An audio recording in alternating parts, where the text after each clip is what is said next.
Hello there, all you fabulous listeners. My name is Aaron, And my name is Dave. Wait, Tommy. I'm Tommy. and this is Super Pod Saga.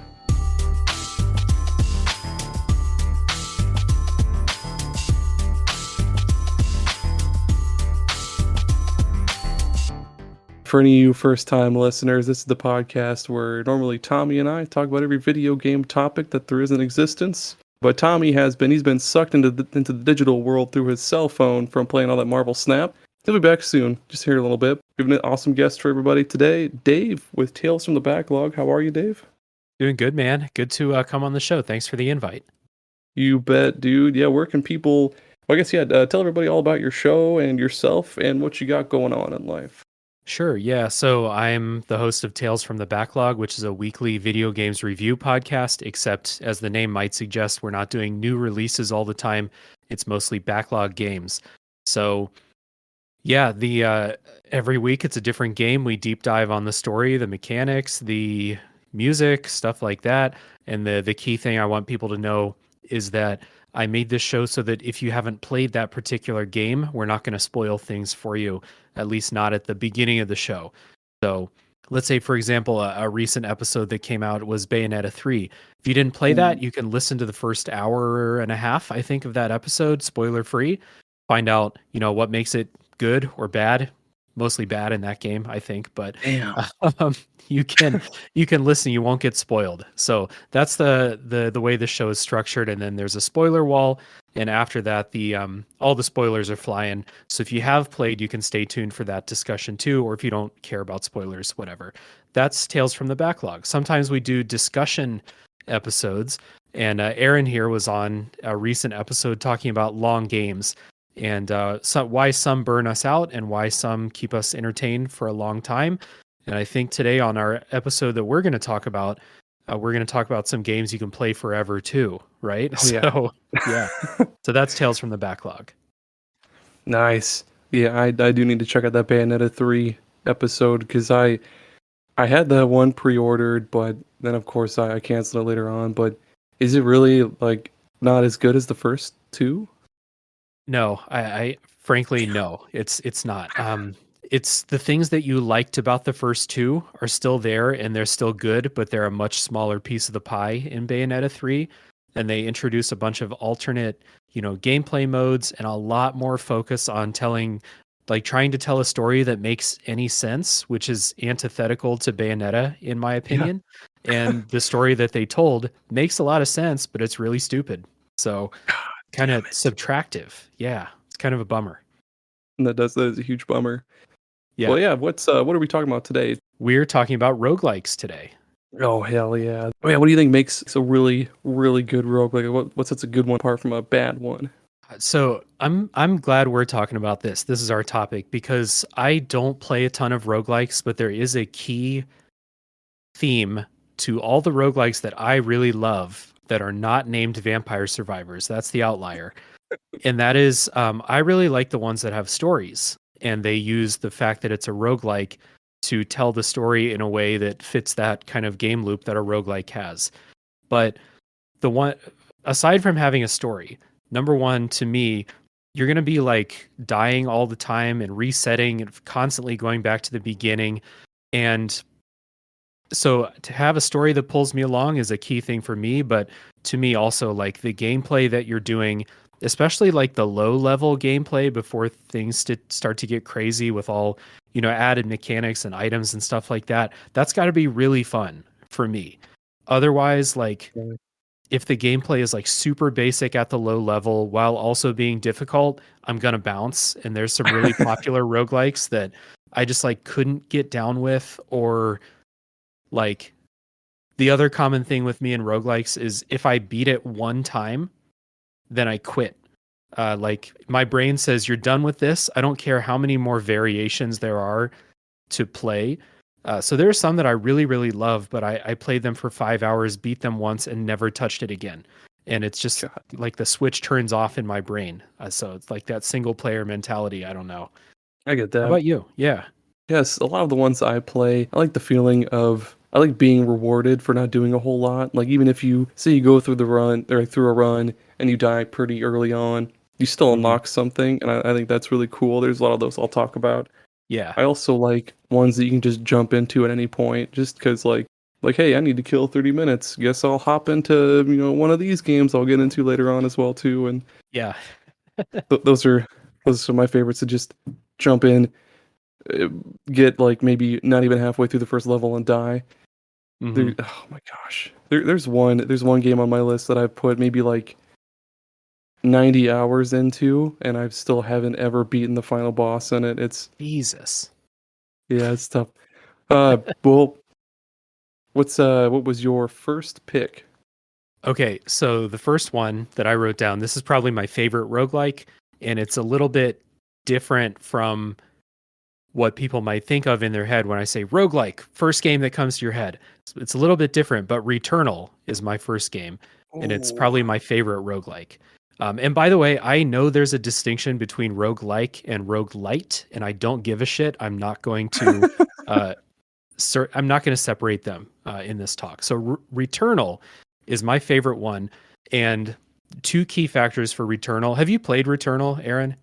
no, I haven't played Returnal yet, but I know it's coming to PC sometime, and maybe Yeah. if my laptop can run it, I might be able to play it. It does look really fun though, with all the aliens and shit. Yeah. So the thing, like the main two things that make Returnal my favorite are number one, the gameplay is incredible. It's hard, but it's like it's really fun. And you know how a lot of roguelikes, maybe some we're going to talk about later, are bullet hells, Oh and yeah, they're 2D, like top down bullet hells. And I find that really difficult, like to the point of not being fun. Returnal's 3D bullet hell, but having the 3D, being able to jump and like dash around and all that stuff is way, way easier for me. So Returnal was hard, but I was able to beat it. And the gameplay is super, super fun. It's like arcade 3D action bullet hells, really fun. And the story is a complete mystery. And even after you beat it, it's still kind of a mystery. You have to connect some dots on your own. And so, like, the mystery of like what the hell the story is about kept me going. And like, coupled with the fact that the gameplay is super fun to me, uh, number one, the first thing I wanted to talk about. nice. What's the move set like on it? Because I know I've seen like maybe short gameplay videos where you just obviously run and jump and stuff like that. But is there any like dashes or like dodge rolls or anything like that? Yeah, you have a dash that is like full of invincibility frames. It's a really helpful dash. You have a melee attack, like a laser sword type of thing. You have a grappling hook that you pick up later in the game that becomes super useful because I think you're invincible when you're grappling around. You're invincible for most of it, something like that. So those are the main moves, but the main thing you're doing is shooting. It's a third person shooter. And they have like an active reload, like a Gears of War type active reload mechanic that's Nice. really good.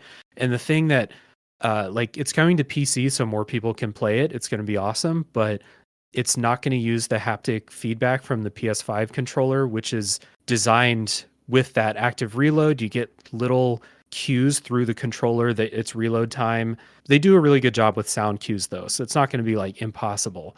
But the haptics in that game are awesome too. So like I'm sure it's going to be great on Steam, but I think PS5 is like the definitive way to experience it. The haptic feedback, is that being removed entirely, or could you still use like a PS5 controller on a PC or something? So you can use the PS5 controller on Steam for sure, but they did say that it's not going to have the haptic stuff. Like Oh man. it might have like regular vibrate or like rumble features or something, but it's not going to have the real detailed PS5 controller stuff. Damn.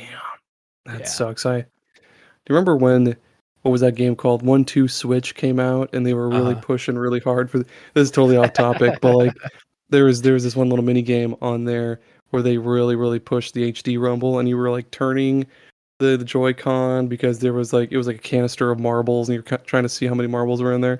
That Mhm. HD rumble shit is pretty, I don't know how they do it, but it's really cool. Yeah, it's wild. And Returnal is to this day the best use of it on the PS5 that I've experienced. So it's crazy. It's great. That does. Speaking of great things, the very first one that I was going to talk about is one that I think probably got me into roguelikes in the first place, and that's The Binding of Isaac, the Okay. one that I'm sure most people have played at least one time in their life. Mm-hmm. I remember getting this one on the Xbox One back in 2015. Well, no, maybe it was before that, but yeah, what really hooked me on Binding of Isaac was that it felt like after you did anything at all during a run, you would unlock some kind of item, whether Mm-hmm. it be like mom's pearl necklace or some kind of like magnet or there's all sorts of just cool shit that you can unlock just for doing damn near anything in a run. And there's all sorts of cool little secrets and shit because like basically what you do is it's just like a twin stick shooter basically, kind of like Mm-hmm. Returnal, almost a bullet hell, but I guess there's like less bullets and more enemies than there is anything. But basically you're just going through dungeons, kind of Zelda style, where you're going like room to room to room, and basically you're trying to find the boss room where you beat the boss, and then you go down the ladder to the next level of your basement. Mm-hmm. Because the whole thing takes place in the basement of Isaac's house because his mom is trying to sacrifice him or kill him or something. But because she like freaked out and watched too much Christian TV or something. But yeah, basically you're just going through and like the final boss of each run is for the first few tries it's your mom or like her heart or something like no yeah it's your mom, and then after that you fight her heart, and then later on you'll fight like Satan and like all sorts of angels and shit like that. Hell And yeah. it's a wild time, dude. There's all sorts of sweet sweet unlockables you find along the way, but yeah, you'll Mm-hmm. pick up coins and pennies and like dimes and shit like that to purchase stuff from a shop. You'll pick up bombs. There's bombs in this game for some reason, and a lot of the power-ups are just insane because they'll be like you might find more basic ones like poise that give you poison tears or fire tears or ones that just give you I guess boost to your stats, like they make you run faster or they give you like one more heart or something like that. But then there's ones that are more out of the box. Like there's one that makes it so because Isaac doesn't use guns. He's a kid. He fights enemies with his tears. Yeah. So like he's always shooting tears out of his eyes and stuff. So there's one item that makes it so that instead of your tears just shooting in like a normal way, they'll instead when he shoots them out, they'll like circle around him in this like big like orbiting pattern, and Mm-hmm. that kind of sucks sometimes, but it's pretty good. And there's just a bunch. There's like one that makes it so it zigzags instead of going straight, or so it Mm-hmm. goes on like a loop-de-loop pattern and shit like that. But there's also lots of unlockable characters. Like there's different characters that basically start off with different items and they have different starting stats. And there's I forget what the first one. There's like Magdalene where she has like this bird that when she takes damage it'll attack people and shit like that. But no, yeah, it just really really rewards you for doing basically fucking nothing. Like you could make it to the first room and die, and then it'd be like, hey, you unlocked the D8, and it's great. It's Nice. a great game. It's Yeah. like they've released a lot of DLC for it over the past many years. I think the last one that came out was the final one though, but it gives you a lot of shit. Yeah. Yeah. It's a pretty beefy game. What I've heard too about Isaac, I've never played it, but a lot of people that I talk to, like, it's one of those games where it's like, people are like, yeah, I played this game, I played this game, I played this game, and then I also put in 1,000 hours into the Binding of Isaac. Like, it's one of those games. What I've heard is that like there's tons and tons of items, and that they synergize with each other really well. And so it's one of those games where like no two runs are the same, basically. So there's like infinite variety in your items and weapons and stuff. That's Is that right? exactly it.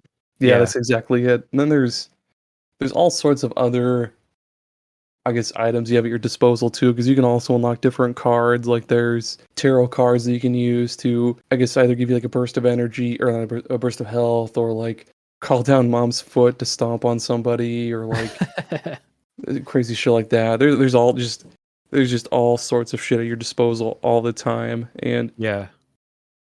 it's even with all that stuff, it's still surprisingly difficult with some of the bosses. It's Yeah. good though. It's fun. There's a lot, yeah, It's a lot of variety. it's one of those that like it's been on my wish list for years and years, and I've just never bought it because I just have a feeling it's going to be too hard. And like it's Another thing in the roguelikes that I like is that the progression is like you upgrade your avatar more so than putting new items into the pool. And Isaac seems to me like one of those games where you don't really upgrade your avatar, you just kind of learn the items more, and that's how you get better. So stuff like that. There's another famous, top-down twin stick shooter bullet hell roguelike that I don't know if you're going to bring up later. It's way too fucking hard for me. I can't do it. And so it put me off of Isaac too, because it looks very similar. So yeah, it looks cool though. And again, like, hundreds of thousands of hours across the people that I know personally can't go wrong with this game, right?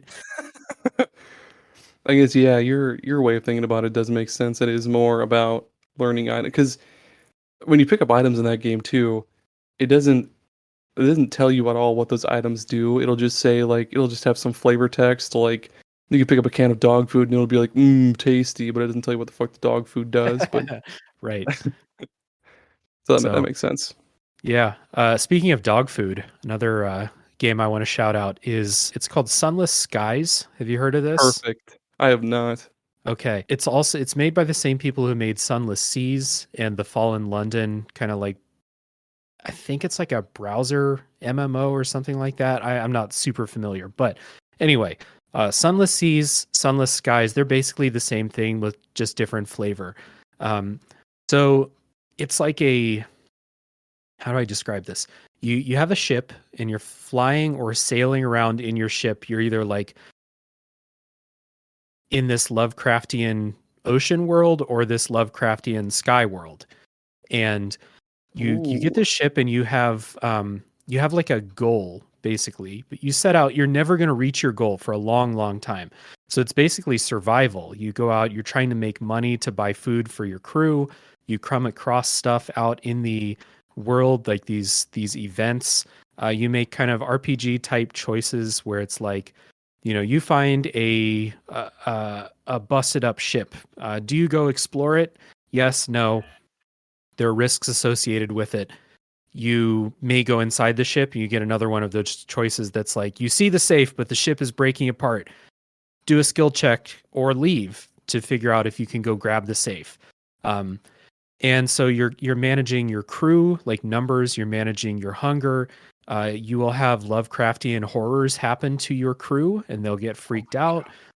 You can land at different islands around, talk to the people there.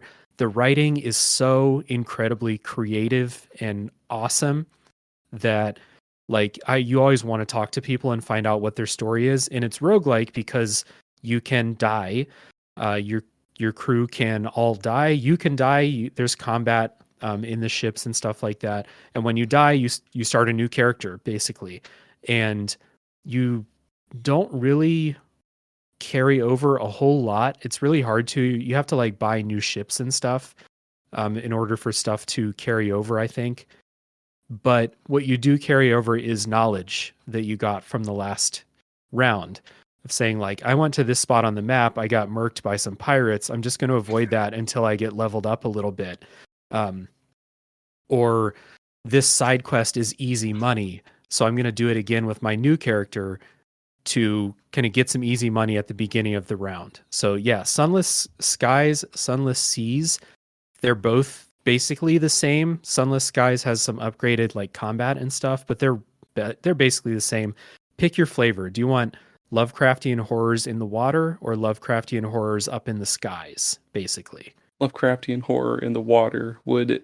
I don't think I'd ever get anything done. That sounds terrifying. The sea is already terrifying, but yeah, I'm looking at like one of the screenshots, and there's a big. I don't know how to describe it. Like a big mouth, I guess, with just circles and circles and circles of teeth. Nope, no.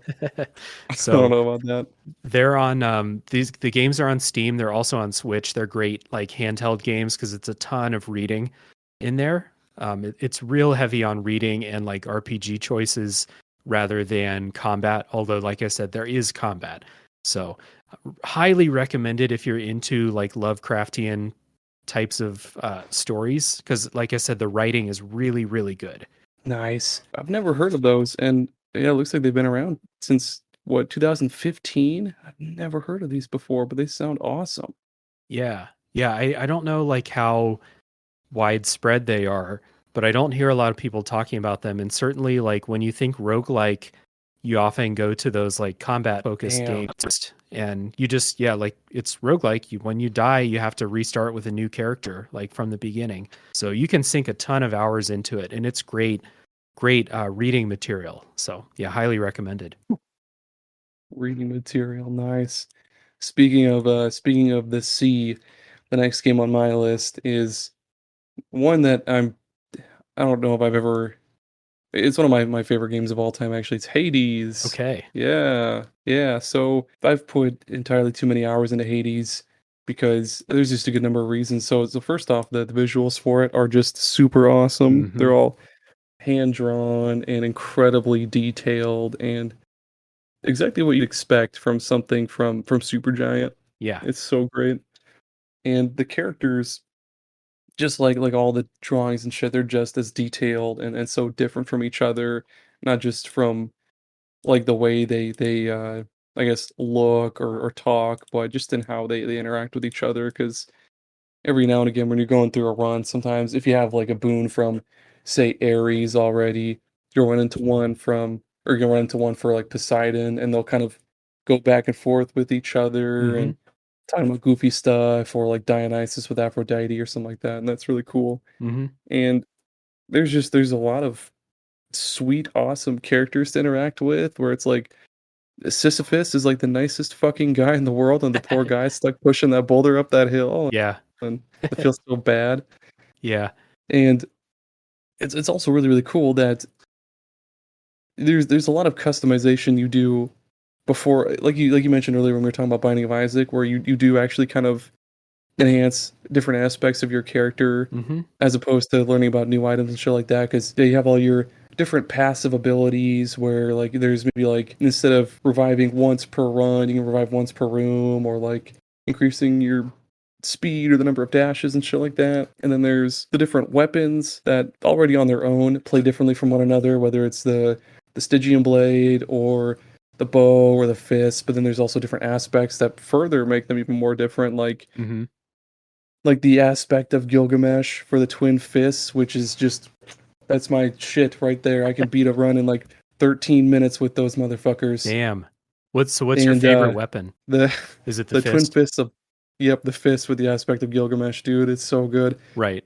And there's this one trinket. I think it's the one from no, it's the one from Mercury, where if you beat a room quickly, you'll gain an extra like I think it's like 1 or 2% chance to dodge, and that's really really helpful for when because with the fist you're just right up there in their face beating the shit out of them, so that Mm-hmm. extra dodge chance is really really helpful.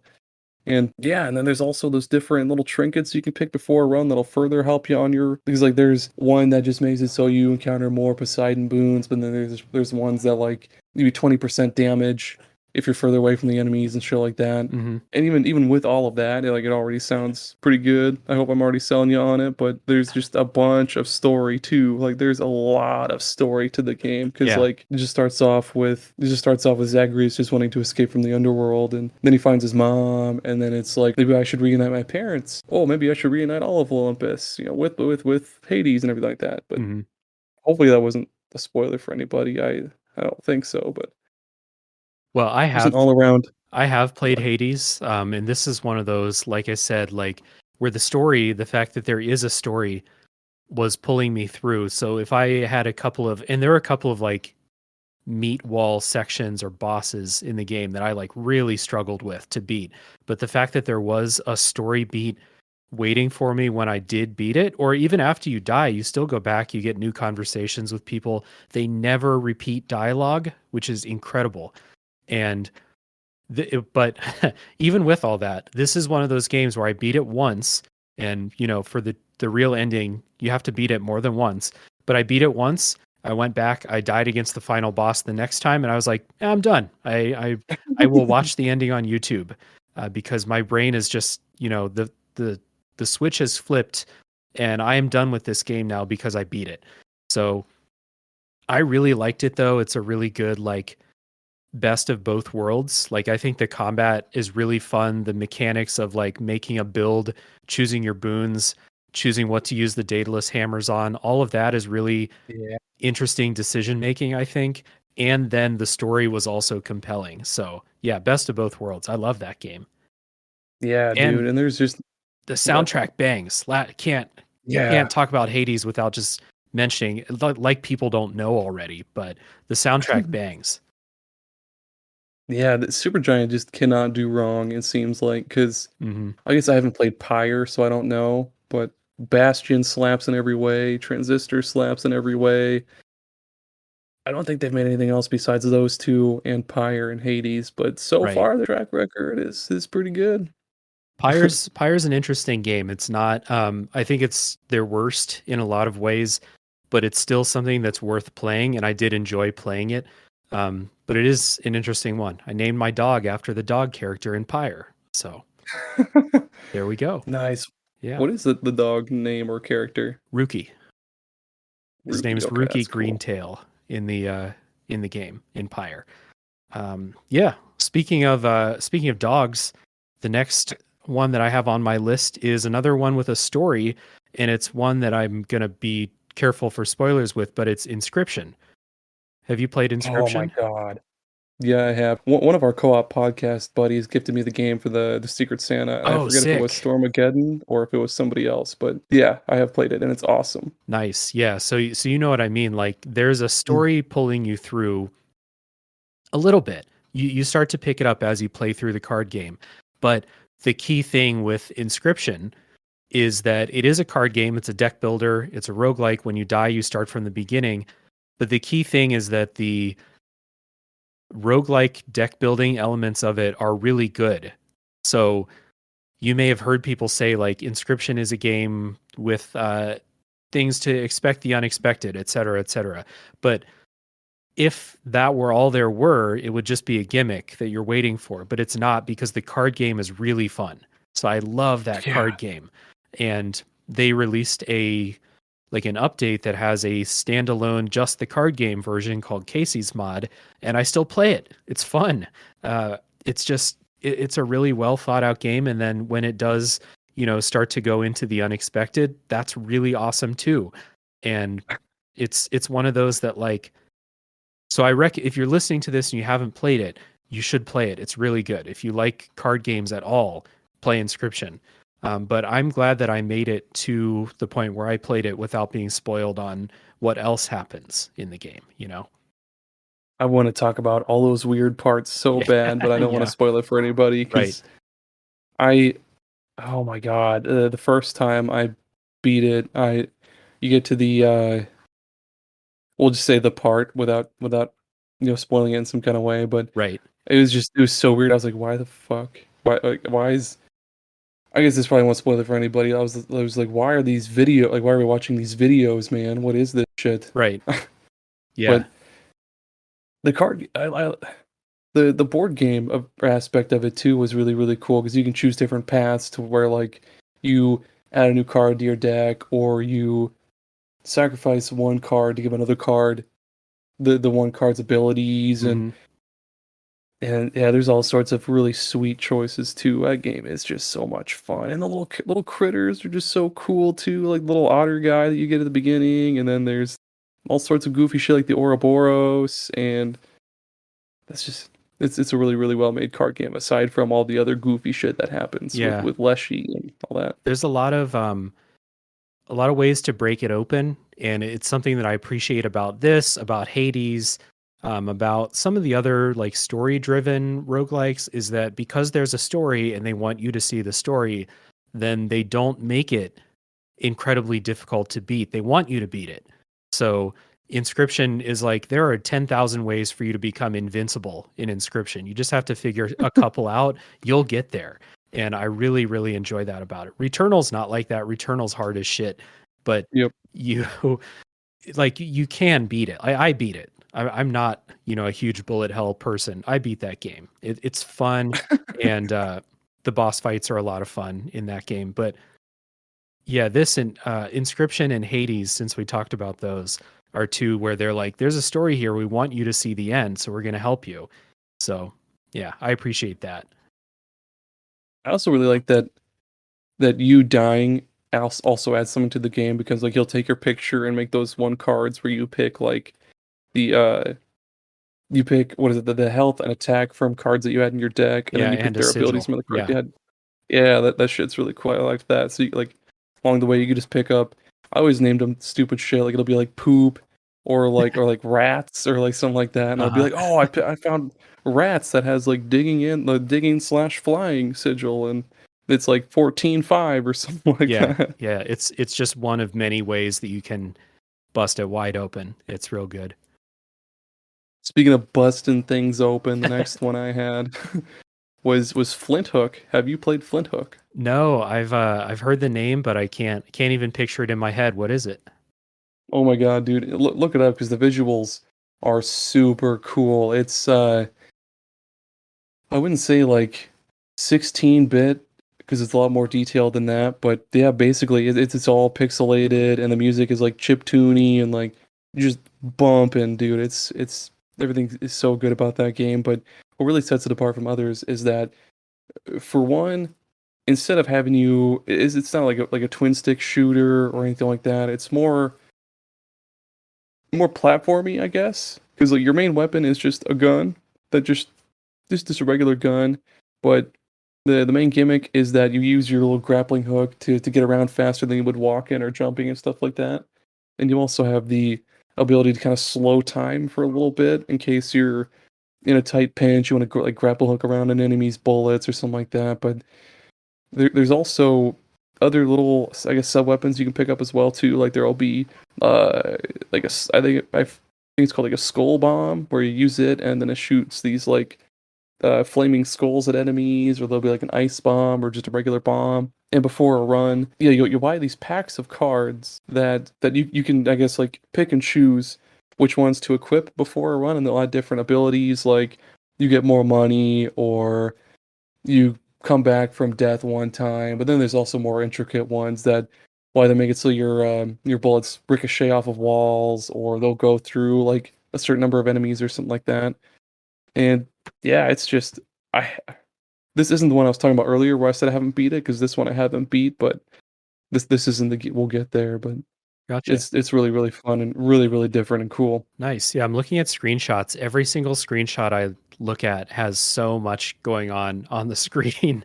There's like rockets flying around, there's enemies, there's stuff hanging from the ceiling. I assume that's what you use your grapple on. Yep, Yeah. little hooks and So it's like yeah, a and it's is it like twin stick shooter? Like side scrolling twin stick shooter? not even really that. Like it's more like a platformer with a Okay. gun. Right. So it's like Because yeah, a you just controls like a Metroidvania might, but with a gun. basically because I guess maybe it was kind of twin sticky because you would aim with the other stick, I believe. Then Hmm. you can also lock yourself in place. So I guess maybe it is a twin stick. Maybe I'm totally wrong, but yeah. And it's got the same kind of, I guess, like Zelda thing where you go room from room. And what's also cool is that before you go from left or from what is it? So you go from dungeon to dungeon to dungeon, but each dungeon has smaller rooms inside of it, if that makes sense. Hmm. Ships, I guess. They're not dungeons, they're ships.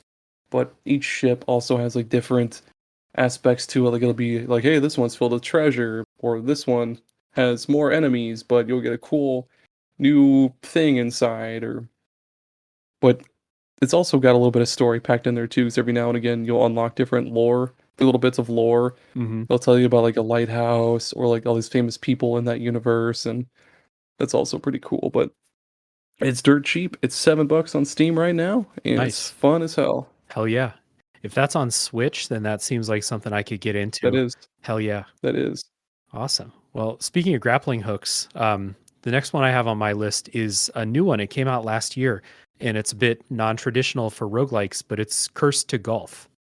Have you heard about Oh my this? god, hell yeah! That's been meaning to get that one. That looks so fun. I love golf video games. Yes, it's like you said, it's a golf video game, but you might be thinking if you haven't played, golf roguelike, how does that work? And it's because it's not a golf game in the way that a lot of other golf games are. It's a platformer, but instead of running and jumping, you are hitting golf balls. And that's the way that you move from place to place, is make precision shots, golfing. And you get these cards that give you these special abilities where you can, like, you know, stop a ball in midair and just make it drop down into the perfect spot. You can get like rocket balls that you can control, all kinds of fun items. So it's really tough. Your goal is to make it through these 18 stages from the tee box through these like mazes of levels down into the hole.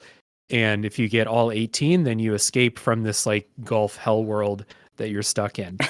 And it's really cute. It's got this fun sense of humor. The music is really good, and it's just a lot of fun. Like, there's something about hitting golf balls in video games that's always like really satisfying and fun. You know, like lining up the power and the accuracy to hit the perfect shot, and you have to nail your shots in this game to make it out. But it's really fun. So if you at all have ever liked a golf game, then you should try this, because it's just so good, really well made. I don't know what it is about golf video games, but like, I'm not a big golfer in real life, No, but dude, I same. love the It's really, fuck out of. you know why? Because Yeah, it's really hard to hit a good shot in real life. It sucks. So yeah, but in video games, I could line up those meters any day of the week. yeah, yeah, exactly. So it's just, it's so fun. I can't praise this enough. And like the idea to use golf as the way to platform from place to place instead of running and jumping is really creative, and they nailed it. God, this one's been on my fucking wish list for so long. I Yeah. remember reading about this a long time ago. Same. Like I actually played it because the director of the game, Liam Edwards, used to do podcasts, and he had a podcast called Final Games, which is like basically a desert island games podcast where he'd have on like That's cool. industry people and voice actors and stuff like that, and just talk about the 8 games they would take to a deserted island. And then he was also working in game development. He quit podcasting, went into game dev full time, made this game, and it fucking rules. Love it. And I see that it's published by Thunderful Publishing, who also does my awesome fucking SteamWorld games. Hell yeah, dude. Yeah. I was looking at those earlier. I was like, is there a SteamWorld roguelike? Is SteamWorld Dig 2 roguelike? Not really, but it's really good. No, it's a Metroidvania basically. Yeah, those games are great. The heist, I guess heist kind of isn't. Like, it's just the ships that are randomly generated, but there's not like, if you die you'll just restart. Mm-hmm. But speaking of dying, let's go to, have you ever heard of Downwell? Yeah, dude, I've played that. That game's real fun. Yeah, that game rules. It's so cool because the visual style is just so different. It's just black and white, but you unlock different sweet color palettes as you go later on. Like, there's one that's just Game Boy straight fucking Color. red. Yeah. And you're just always going down, but you've got your little rocket boots to keep you going, and it's cool that you'll, like, just along the way, like, you'll just kill enemies by stomping on them, or shooting your little gun boots, or if you pick up, like, items, or not items, like a power-up that makes it so that when you break a block, the blocks explode on impact and kill enemies around them. And you'll find all these other different kinds of gun boots, where there'll be one that's like a shotgun, or one that's like a laser gun that shoots just in a straight vertical line, or that's just so much. This is another one I have not ever beaten, but I've gotten really, really close. Oh. I always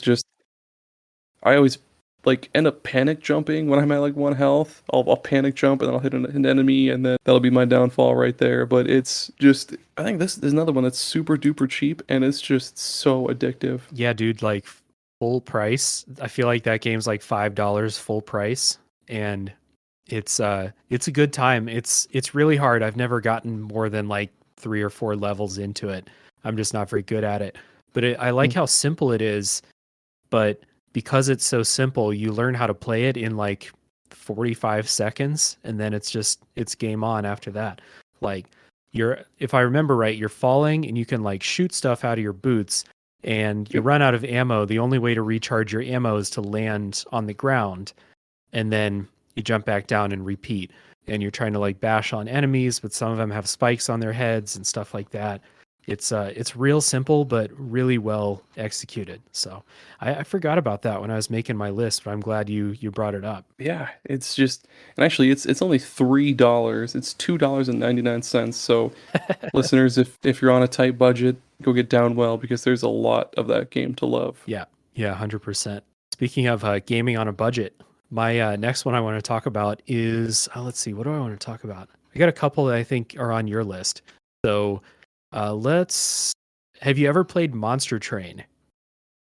I've heard of it. That's a card game, isn't it? Yeah. So it's feels very, very inspired by Slay the Spire. I feel like, I don't know if Slay the Spire actually is like the OG of the roguelike deck builder, but it feels like it is. And Monster Train is one that came out that feels very inspired by it. So you go in through a map. It's much simpler than the Slay the Spire map. And you're picking one of two paths to go on to upgrade and have these random, again, RPG events like, oh, you find a witch. Do you keep riding or do you stop and talk to the witch? Stuff like that. And what it does, though, is it's a deck builder just like Slay the Spire, but it adds a kind of tower defense element onto it.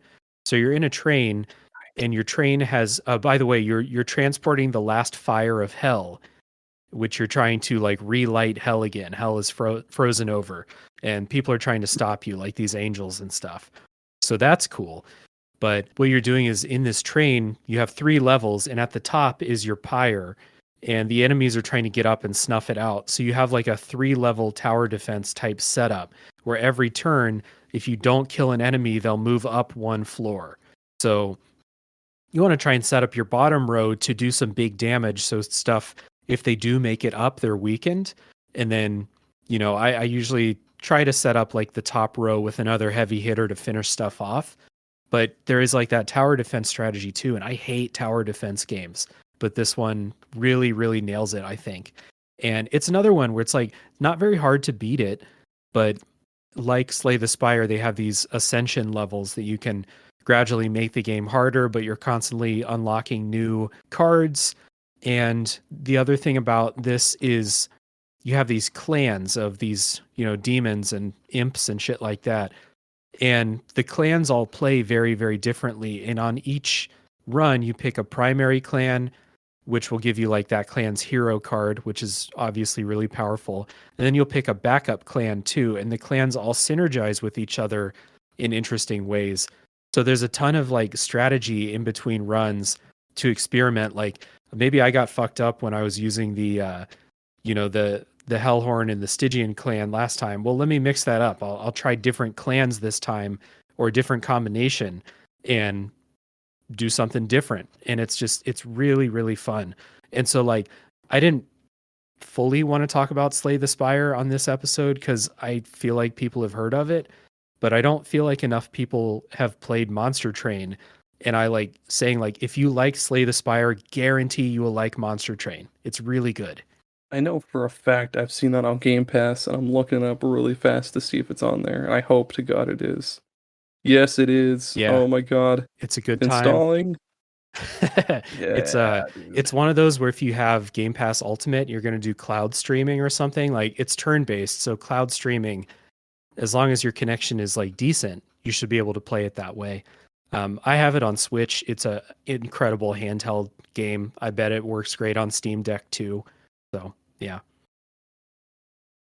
that looks so good. Actually, then I like that they have the different clans with. You said they have different play styles. Yeah, so like some of them are based on just straight up damage or like blocking damage, and then another one will be really based on like poisoning opponents, or there's one where you can summon these little imp characters, and there's a limit to how much space you have on each floor of the train. And so like big burly like DPS characters might take up most of that floor, but there's one clan that summons these little imps, and like the more imps you have, the more powerful you get, or the more advanced moves you can use. So there's a lot of variation in how the clans play. Hell yeah, let's take an ad break. We'll be right back.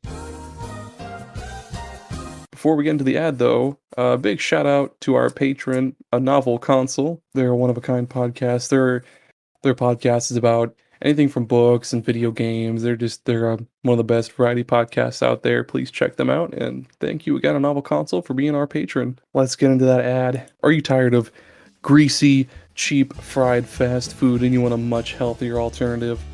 Well, look no further than KBC. That's Kentucky Boiled Chicken. That's right.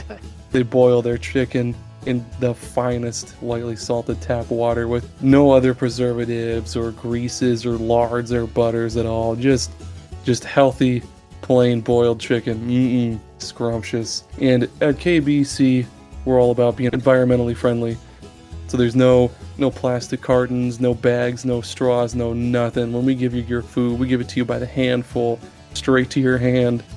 No waste at all. They have I'm also making this up as I go, by the way, so feel free to like jump in whenever you want to. Oh, I heard they're so environmentally friendly that all that boiled chicken water goes straight into the plumbing supply for the restaurant. So you got chicken water in your toilets. It's awesome. Exactly, and it also works with the ice machine and then the soda machine as well too. So you get a little bit of lightly salted, kind of gummy Coca-Cola or Dr. Pepper. A lot of gelatin in those ice cubes. It's fantastic. And yeah, why not check out all of their awesome sides? They've got things like boiled pinto beans and mac. That's just macaroni without the cheese. Just boiled mac. Yeah. Boiled potatoes. No seasoning. Whole potato. Just boiled. That's a good one. That's right. That's KBC. Yeah, it's hand scaldingly good. And we're back. The next one I had is, I guess it kind of is a roguelike in a sense, but Loop Hero. Oh, okay. Lead your hands on that one yet? No, I didn't play it. It's another one of those. Actually, it was like a constant wish list game, and then I got it for free on Epic, but I just haven't played it. Oh man, it's so much fun. It's kind of so basically there's a big story to it. It's more story than anything, and so basically the world is just like disappearing, or I forget what the word is for it. Basically, yeah, it's just kind of disappearing from time and memory, and the character you play as is somehow able to restore it. They haven't beaten it yet, but the basically when you start a run, there's just this randomly generated like long pathway, basically your loop, and you go around that, and every so often enemies will spawn on the path. So when you beat enemies, you'll get not only different or extra equipment for your character, like shields or a new sword or boots or whatever, but you'll also get cards that they'll use to, I guess, put things on the map around the loop. So like you'll get a card for like a forest, and the forest gives you extra attack speed, I think. Yeah, and then there's also like mountains and rocks that give you extra max HP, and there's also these different buildings you can put down. Like there's I think it's like a lighthouse or a watchtower, and in this big like plus, I guess, area of effect, like a T basically. Every so often when you're in combat, it'll strike a random anybody at all. It'll randomly strike somebody with lightning and do just a shit ton of damage. Mm-hmm. And there's all sorts of other cool shit you can lay down as well too. And there's also different characters you can play as. Like you'll start off with just the hero or the warrior or whatever he's called. But then you'll also get the thief, who instead of having a sword, he'll have two daggers. Or no, he can dual wield. So he can hold one weapon in each hand.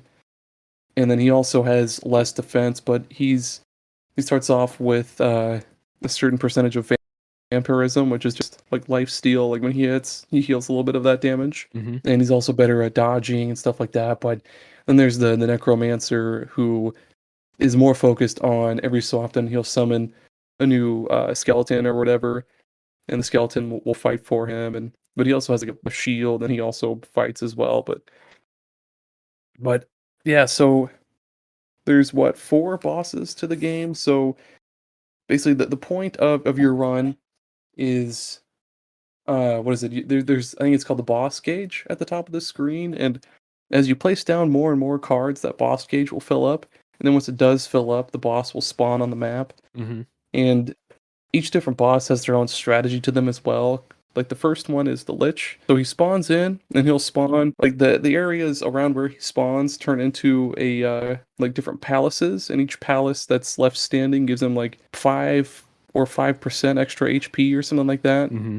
And I think that's about all he does. And then after that there's like this angel that summons these like stained glass windows or something that'll protect her from an attack every so often. And then after her there's the hunter who has these two hounds that do different things. And then after the I haven't gotten to the boss after the hunter because you have to fight each boss in succession, and that's just holy fuck is that just so difficult. It's stupidly difficult, but yeah, it's a really fun game. And then there's also like a hub world kind of, which is where you do a lot of your upgrading and stuff like that. So you start off with just like a little village, really like a campfire and shit like that, but then you'll unlock what is it? There's resources you get while you're on your run and going around the loop that you'll use to unlock different buildings, like a watchtower. There's an apothecary that unlocks alchemy. Mm-hmm. There's a bunch of other really cool ones, but yeah, if you have it, give it a shot, man. It's also on Switch, and it's extremely playable on that. It's so easy, Yeah, and it's just so much fun. yeah. It's been one that I've always been curious about. I just haven't, I mean, shit, you know how it is. Got so many games to play, and some stuff is just not going to get played. It's just the cruel reality of things. But yeah, I'll take your recommendation next time I'm looking for one of those type of things. Like it's one of those games like Vampire Survivors or something that's like not going to take twitch reflexes or something, but you are making meaningful decisions all the time. So it's like engaging you in that way. So that is a particular mood that I find myself in from time to time. So yeah, we'll check that out. Again, it was one of those where it's like, you listen to all those podcasts that are like, what's everyone playing this week? And for like a month straight, it was like, we've been playing Loop Hero and nothing else because I can't play anything else. So hell yeah. It's so much fun, dude, and like I've been using this word a lot, but it's very cerebral in a sense where like not only because like I said earlier, like when you place cards down and it fills with boss gauge, you want to kind of, I guess, like decide which cards you do and don't want to play down because obviously if you fill up the boss gauge and engage the boss before you've had time to gather up the best weapons and armor and level up and everything like that, then you're just gonna fall flat on your face and that boss is just gonna shove you to the ground and take your lunch money. Nice. And then there's also when you do get new equipment, there's a lot of decision making that goes into that too, because it's like, well, do I want to sacrifice just a little chunk of defense and have more vampirism, or do I sacrifice some defense for higher dodge chance and more crit chance, something like that. There's a lot of thinking that goes into those small mundane things, but they make a hell of a difference once you do. Nice. Well, speaking of being cerebral, the next game that I have is Crypt of the Necrodancer. Have you played this?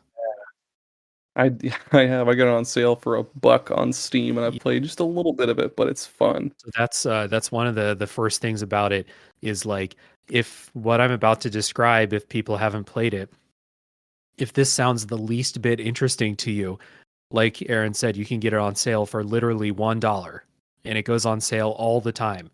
So Yep. it's a rhythm roguelike game. And it's like a dungeon crawling game. So you're going through these dungeons, kind of like you described Binding of Isaac, finding ladders or stairs to go down to further levels, fighting bosses, picking up items and stuff. But you have to move to the beat of the songs.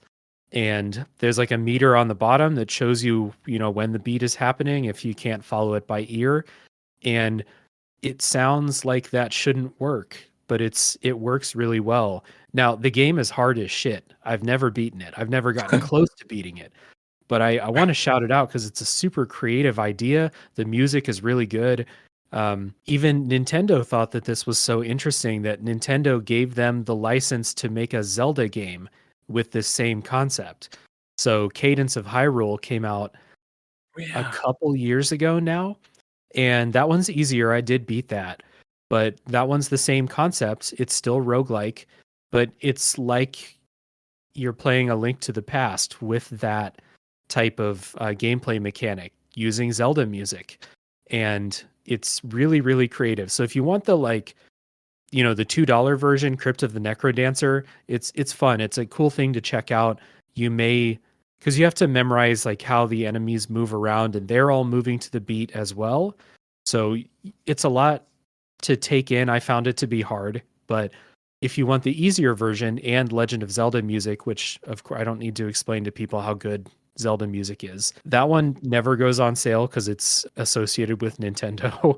But full price, I think it's like $25. So that one's good too. So if either of those sound good, check out Crypt of the Necrodancer or Legend of Zelda Cadence of Hyrule. Yeah, I've tried to play Crypt of the Necrodancer on a couple of occasions, and I have no rhythm, like no natural rhythm, so I always fuck up. Like I always move. I'll get too spooked by the enemies, and I'll end up like tapping away too fucking fast, and then I just die. But I do Yeah. like the idea. It's really really cool. Yeah. Super creative idea. I think they executed it as well as they could. It's just the regular, and this is the type of roguelike that I don't jive with a lot, like from a design perspective, where your character, your avatar never gets stronger. What you do is you unlock new items that you can find in future runs. And that kind of thing just never connects with me because like I often find that I unlock a bunch of items. Now there's a bunch of stuff out in the pool, and I'm going to find stuff I don't like more often. And if I want to remove those from the pool, I have to pay extra resources to do that. And so that might be why like I never got very far in that game. What's another game like Enter the Gungeon, same type of thing in that game too. But it is super cool, and I said it's hard, but I think it's a really cool game, and it's like $2, so I'm still recommending people try it. Yeah, it is. And it's funny you mentioned Enter the Gungeon because that's the one that I have put too many hours into and I've never beaten it because it's just so the bosses later on are just there's one that's like a tank, like just a literal fucking tank, and I forget what its name is, but it's so fucking hard to beat, dude. I don't know how anybody can beat that game. It's just so difficult, dude. See, I never got. I think I beat the second boss in Enter the Gungeon, and that's as far as I got. And something about that game is just incredibly difficult, and there's no way to make your character stronger. So, and there's no story. So I have really nothing pulling me forward through all of those like difficult runs, you know? I do like that in that game. The guns are just fucking stupid. Oh Like yeah, there's one and that's all the just a puns and stuff, the gun yeah, puns. dude. Some of the enemies are just bullets, and then God, there's one gun it's literally just a bullet that shoots guns, Yeah. and the guns like spin Yeah. around and shoot more bullets, or like there's a shotgun shell that shoots a shotgun, like or like a syringe that shoots poison. It's so fucking stupid and fun. Yeah. My like I'm not like trying to shit on that game at all. I think it's cool. And I would recommend it if I had personally gotten further in the game. So like me talking about it like this is not me saying that it's a bad game by any means. I think it's really Yeah. cool. Just too hard. Same with Crypt of the Necrodancer. By the way, it's so weird that the Cadence of Hyrule version of Crypt of the Necrodancer is $5 more expensive than the original Crypt of the Necrodancer. That's I guess it's probably just because they have the Zelda license on it, but that's just Yeah. And it, one of them, it man.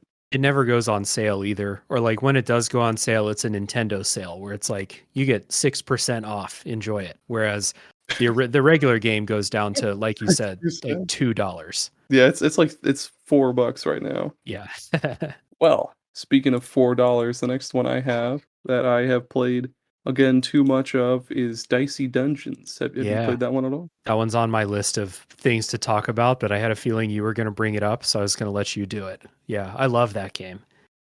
Yeah, dude, it's so that's there's not a whole lot of unlockables to this one, but I still find myself coming back to it just because it's so I wouldn't say it's easy, but it's just so fun to just get into and then like try to make some headway, but then you die and it's like, oh well, better luck next time. But I really love how creative they get with the characters and how each chapter or whatever, yeah, each chapter they'll kind of tweak how the character works in some way, make it a little bit more difficult, but a little bit more fun in the same way. But the DLC, the specific, or I guess the Halloween expansion does that as well too. But the reunion expansion in particular is, God, it changes so much shit. but it's so fucking much more fun. It's so great though. Everything about that game is just so good. Even the soundtrack is just fucking Yeah, bumping. dude. Were you on the Gaming Together episode where they did the soundtrack? I thought I heard you on Yeah, that one. Yeah. Yeah, dude, yeah, the dude. I have that, I don't know, it's like this crazy run that like the keyboard is doing in one of the songs. The do do do do do do do do do do. Yeah. It's super cool. That was a horrible rendition of the song, but if you played the game, Oh, maybe it's you know. perfect. It's it's yeah, that soundtrack's great. I love how they take something that's like so familiar. Everyone knows how dice work. So they don't have to teach you that, and they just like use every possible way that dice could be used in super creative ways for your attacks and upgrades and stuff like that. And yeah, and the way that the different characters play, they're super distinct from each other too. Yeah, it was on my list. Another one of those ones that like it goes on sale. You can buy it on Switch for like $2 all the time. And like, why would you not want this game on Switch or on your phone? It's on mobile now. Yeah, it's perfect on mobile. I have it on mobile as well, and yeah, it just makes sense. You just use your finger to bring dice to the cards, and it's so great. And Hmm.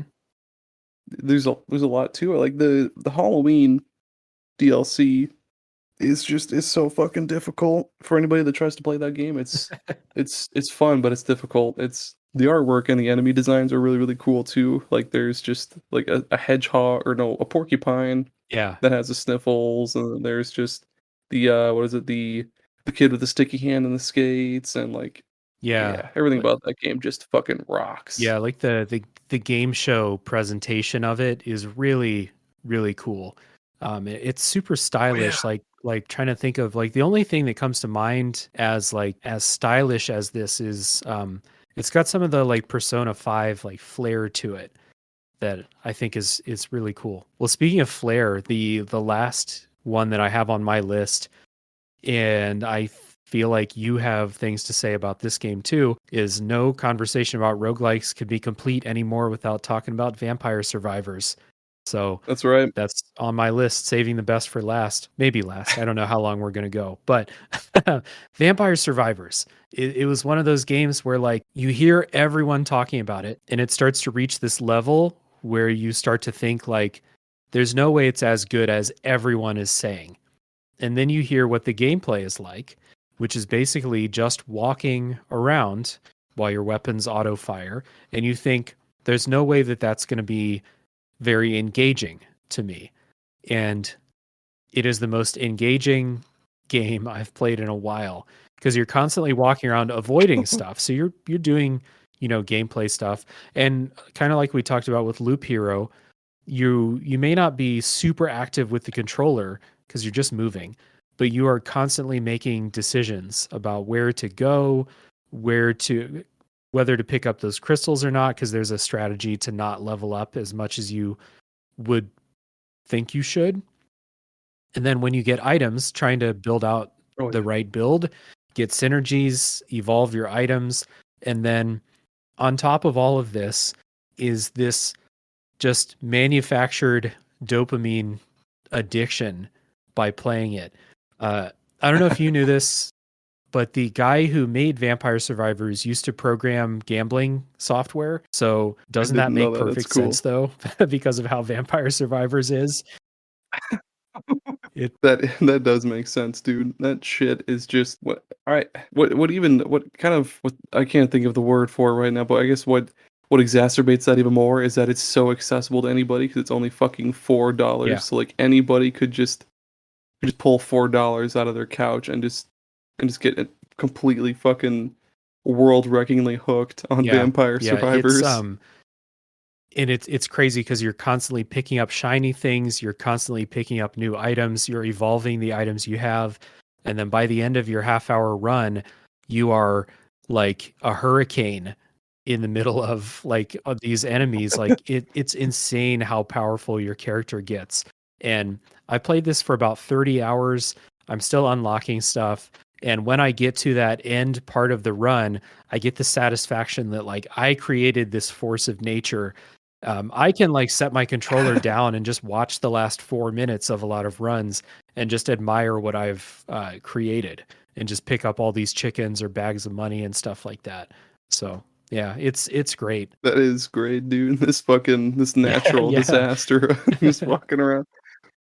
One of my favorite things, or one of my favorite synergies is the pentagram mixed with the attract orb? Yeah. Oh yeah. Where like, because like the pentagram on its own is really, really good, but then when they make whatever the fuck the synergy is, and it goes like it'll start up where like these little beams of light will like plink down on the Ba- world and they'll be like ba- boink, ba- boink, ba- ba- boink, ba- ba- boink, boink, ba-da-da-da. boink, boink, boink, boink, boink, boink, and then the fucking world explodes and then you level Yeah. up 14 times. That game is wild. I love it so much. Did you know also so it costs like $4 on Steam. There's DLC which is like $2 and it cost the Yeah. guy, I think he said £1,100 to make it, like to make the full version of the game. Obviously spending more money now developing new stuff for it, but super low cost for him to make, and now like he's obviously made a ton of money from it, was able to quit his job and just continue making Vampire Survivors. So I'm super happy for him personally that he like created this kind of cheap looking game but just made it super super engaging and like legit. If it wasn't for Elden Ring last year, this would have been the most popular game of the year. Like maybe it wouldn't have won game of the year at the Game Awards or whatever, but like everyone tried this game. Most people tried this. Like not everyone played Elden Ring. Most people played Vampire Survivors. It's that widespread. And I like that a lot of it is based off of shit from Yeah. Castlevania. It's like the first character with the whip, and then there's the holy water or the Santa Yeah, the water as they axes, called the it, knives, and all that classic yeah, Castlevania dude. stuff. I think he said like he just took like license free assets and tiles that looked like Castlevania, like legally non-actionable Castlevania look-alike sprites and stuff, and just put it in his game. What a Yeah. fucking champ, dude. I also like that there's a lot of like once you think like so like once you start playing the game and you get about like maybe 5 hours in, you're like, well, this is Vampire Survivors, huh? And then you unlock like the tarot card system. I forget what it's called, and then that's like a whole extra system on top of the fucking game Mhm. that you have to work with. And then after that, you get the merchant, and then there's just a bunch of other stuff that you keep unlocking. Like basically, you think, well, I've unlocked Oh everything. yeah. This is it.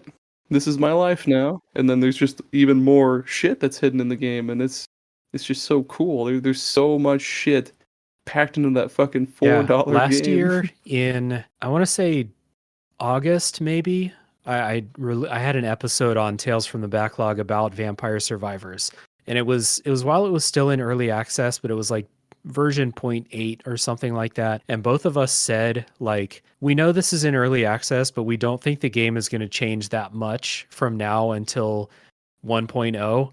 And they did. They added a bunch of extra like whole ass mechanics on top of like the base gameplay that we were doing in early access. So it's crazy. And they're still doing stuff. Like I said, still releasing DLC. Still, I think the guy takes like a sick pleasure in adding new stuff for new achievements. So every time he adds like a new patch, he's like, oh, Yeah. your 100%'s gone now. So time to get back to work, everybody. Oh, speaking of the Castlevania shit too, this wasn't one of my picks, but have you played Dead Cells or that like Return to Castlevania The DLC Return to for it? Castlevania is not released yet, I don't think, but I have played Dead Cells. Oh, That was one, like I said, very early in this recording. I think that game is awesome. It's so smooth to play, and I beat the final boss one time, and I was like, I can't play this again. I'm over it, even though I know there's more stuff. And then since then, they've released like 19 DLCs for it. So when that Castlevania thing yeah. comes back, I think it may be time to dip back into it. I'm kind of the same way where I went through it and beat the final boss, but I tried it again a couple more times and I just can't get as far as I did that one time, and I just kind of fucking stopped playing it cuz I was like, well, this is bullshit. My thing was like the whole time I was playing Dead Cells, I was like, this is fun. This is really fun. If this wasn't a roguelike, and if they did just make a Metroidvania with these combat mechanics, it would be the best Metroidvania I've ever played. So like, please, I want that. And it's really hard for me personally to get over that, and I know that that's like selfish and stupid, but that's where my brain is. So Well, that makes sense. Yeah. Hopefully the Castlevania DLC, I'm hoping that it's less of a DLC and like more of just like an expansion Mhm. to where it's just you're just basically Symphony of the Night but Dead Cells and you're just Mhm. going through it and all the weapons are replaced by Symphony of the Night shit, but Yeah. I don't Yeah, know. I have a feeling it's just going to be some extra levels that look like Castlevania and some bosses that look like vampires or something like that. But what I really wish is to Yeah. play the Symphony of the Night castle, like the whole castle. I want to play that game with the combat from Dead Cells, basically. All I had was one last one, and that's just Into the Breach. And if you've ever played that Oh, one before, I have. Yeah, good call. That is a game that I think is really like perfectly made and it's just too hard. yeah. So I played a bit, but I really appreciate that game.